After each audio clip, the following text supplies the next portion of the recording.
Hello? Hey August, how are you doing today? Good? Did you get to do anything fun for your day off? No, I did a lot of homework. A lot of homework. Okay. Yeah, well, it's kind of an inside day today, so it doesn't surprise me you said, hey, I'm gonna do some homework. Uh, well, let's jump right into it. I'll do my best to help here today. It looks like you got some new stuff for us to work on, or is this a review packet? This is new. This is new. Oh, cool. Okay. Yeah, so I started pulling up here. Have you worked on any of these problems, or should I start from number one? Um, Probably number one. Let's do it. Okay. You know how this goes here. I'm just going to snip in that first question here, and we'll get started here. So give me just a moment to snip that in and share my screen, and we'll get started. So here we go. Lots and lots of clicks. Share screen. Boom. We got it. Okay. Reduce these fractions to their lowest form using prime factorization. So in a previous problem set, you were uh, you would get like one number, you get 14, and you would build the ladder out of that. Mm-hmm. Okay. And you can still use the ladder, but what the instructor is hoping you can do is like do it a little bit faster. Like, oh, 14 is really 2 times 7. Now, if you need to do the ladder each time, you can. There's nothing wrong with that. But this is something they're like expecting you to be a little bit faster at. Now, 49, if you do the ladder, what is the smallest prime number that goes into 49? Probably, I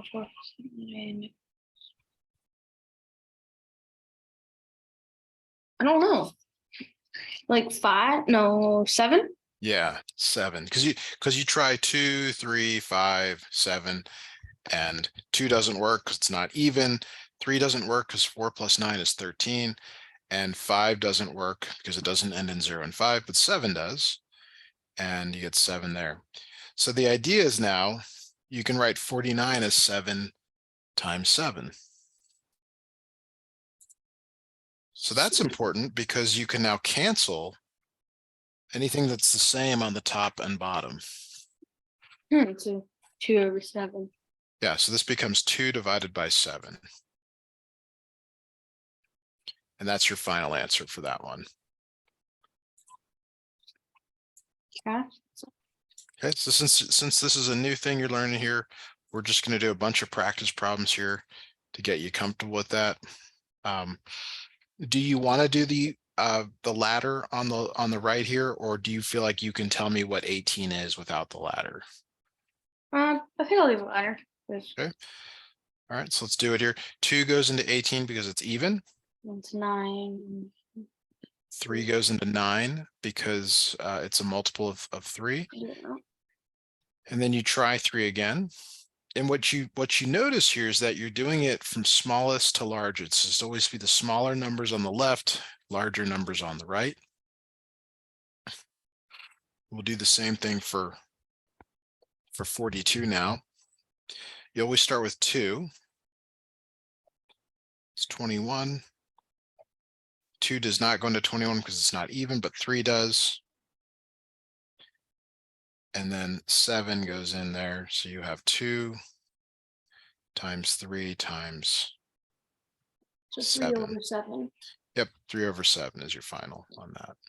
There are other ways to do it, but this is probably the best way to learn it, having never seen this before. So I like that your teacher's doing that.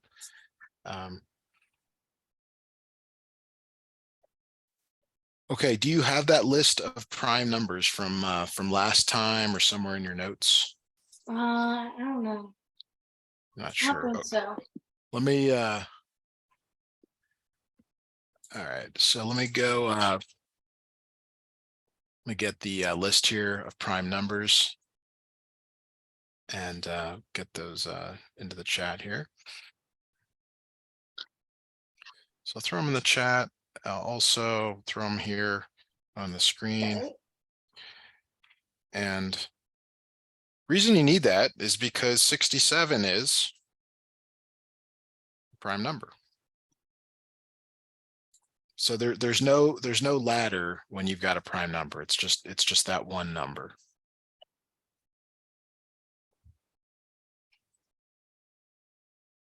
Is that okay? Is that clear? Uh-huh. Now we can build the ladder for 100, and we'll do that real quick here. Like this, and then 5, and then 5. So that's 2 times 2 times 5 times 5. But what you should notice right away is that none of them match on the top Yeah. or the bottom. And the reason is if the top number is prime or if the bottom number is prime, you cannot reduce. So it's just 67 over 100. Yeah. And it only one or the other has to be prime for that to be the case, where you can't do it any further. Okay, let's see here. Let's get back to your assignment. So let's pick that. Boom, we got it. All right. So no more of those, really? We're just starting them. Okay. Should we do the 5-step process problem next? Sure. And then might be able to go back. Here. All right, so we're looking at number 9. I always ask you the same thing. I always ask you to tell me what the 5-step process is. Do you remember the first step? Write what you need to find. Yeah, and it's actually always the last question. How many teams can be made if each person was on a team? Okay, so somehow you want to formulate that into a sentence. It's the number of teams that can be made if each person was on a team, I guess. We'll read the rest, but it's almost always the question there. Okay.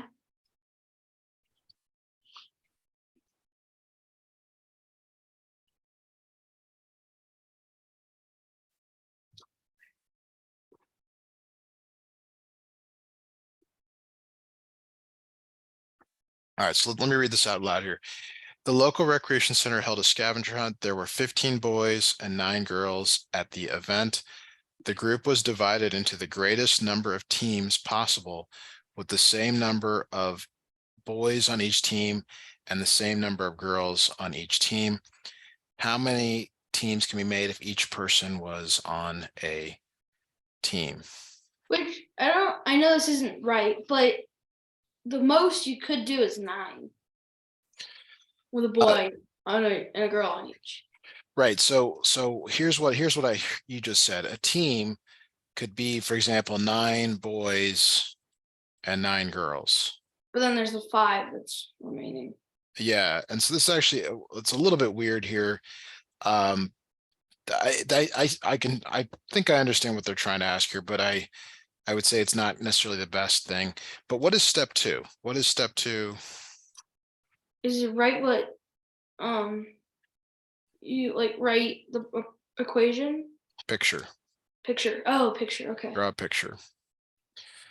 So I mean, I don't know how you designate a team, but you could maybe draw a playing field if you wanted or something, and say, boys, girls, something like that. Picture's not great for this one. Okay.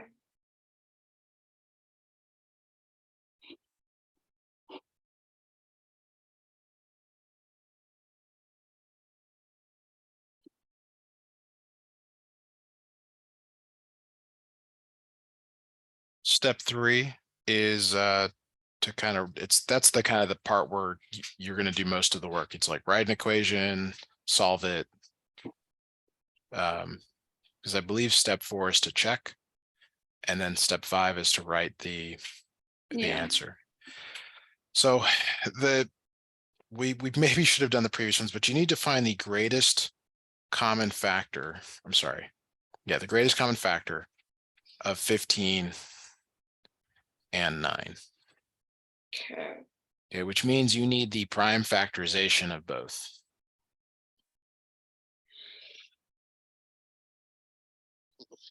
So I'll let you do that. Okay.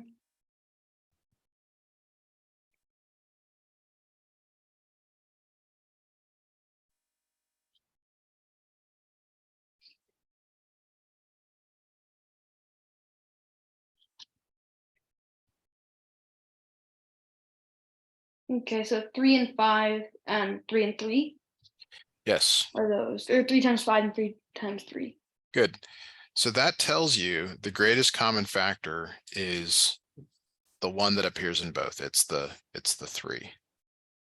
So 3 So teams. teams of 3, teams of 3.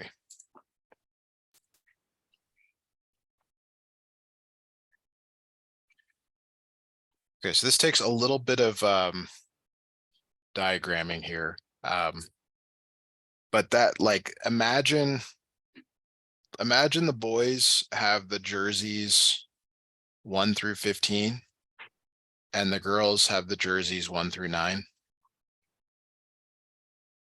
for a moment. Okay.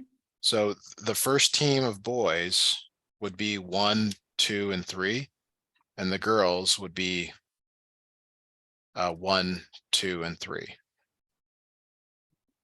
Okay. And then team 2 would be 4, 5, and 6, 4, 5, and 6. And then team 3 would be 7, 8, 9, 7, 8, 9. Okay, but I think what they're implying here is that the girls are their own team. So like this would be like team 4, team 5, and team 6. Mm-hmm. So then team 7, and the order doesn't matter here, but it would be 10, 11, and 12.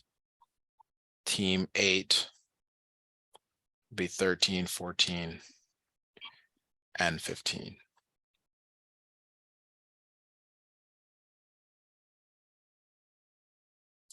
Okay. So that's for step 4, checking. Yeah.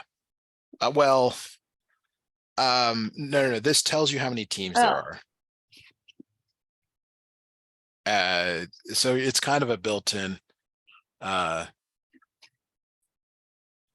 it's kind of a built-in check. Okay.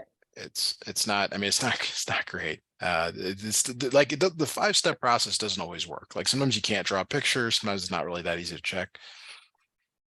So how would you check then? It kind of is this. It's kind of like, well, is there any other way to make this work? And no, this is it, because it's got to be the same number based on this. So maybe this is your check, but it doesn't tell you how many teams there are. Is the problem. I mean, there are 6 teams in general, but there's 3 people on each team. Yes, there are 8 teams total. 8 teams with 3 people. 8 teams total, and it kind of is the check is here. Okay. So I should put that as check. Yeah, kind of. So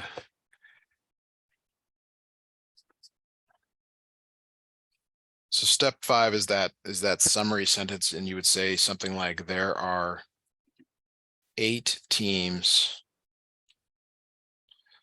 of 3 members each.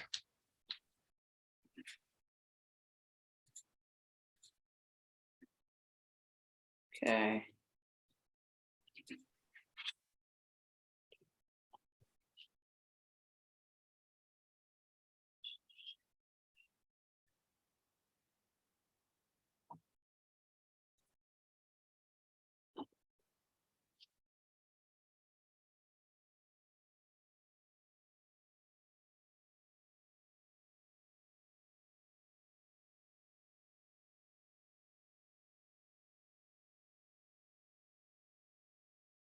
Um,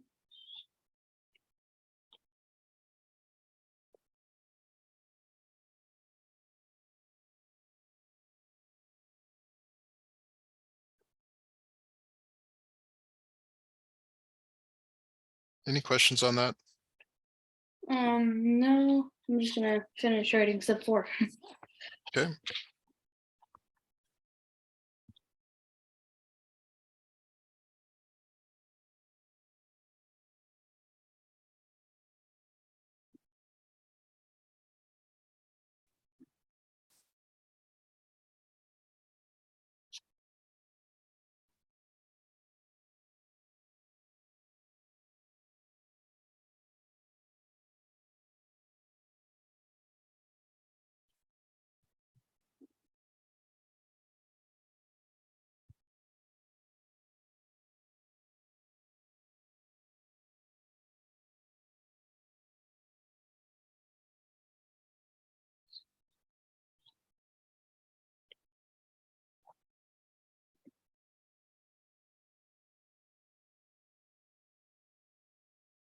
There we go. And oh, 75.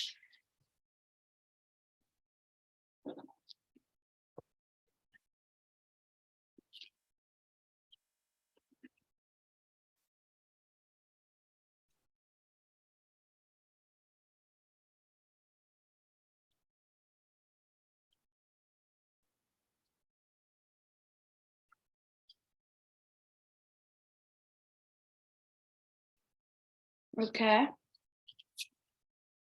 You got it down? Mm-hmm. All right, fantastic here. Greatest common factors for 4, 5, and 6. Yes, yes, of course. Let's do 4. Look at that here.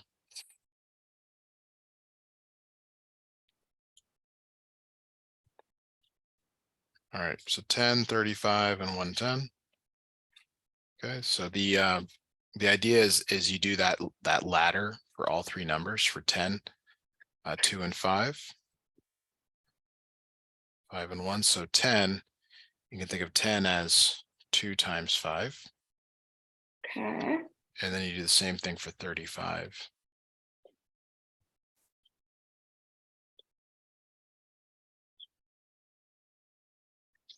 And 35. 5.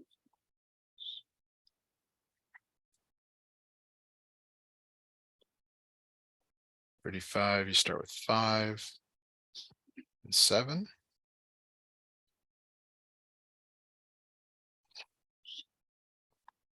Okay. And then you do the same thing for 110. But with 110, you do start with 2 because it's even. You always start with the smallest prime number there.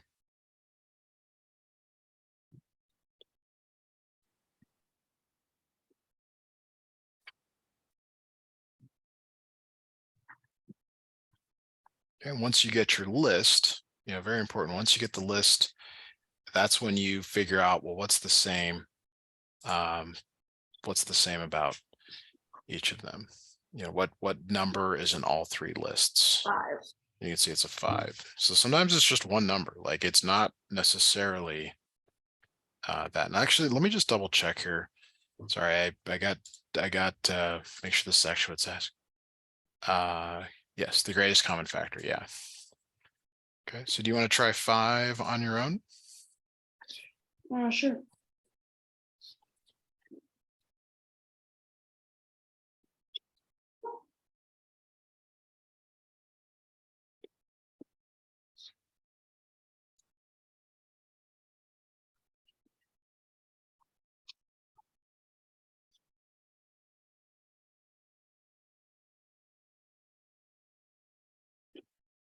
Two.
Five.